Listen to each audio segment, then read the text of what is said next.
I started thriving 8 years ago, and I was a tired, exhausted mom, burning the candle at both ends. I was up really early, 4 a.m., and I didn't go to bed till 11 o'clock at night. My daughter was a competitive figure skater, so we traveled a lot. So for me, when Thrive came into my life, I was blown away on day one.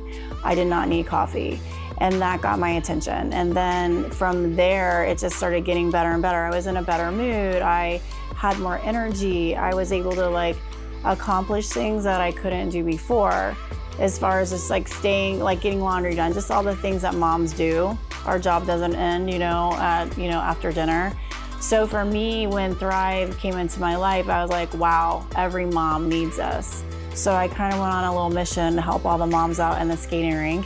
And then before I knew it, I was building a business in the back of the skating rink, and it just kind of dominoed from there. So I was more energetic, I was happier, and I feel that it changed my life. Just my daughter saw a huge difference, my kids. So then, of course, they wanted to, thrive. So it's just been an amazing adventure.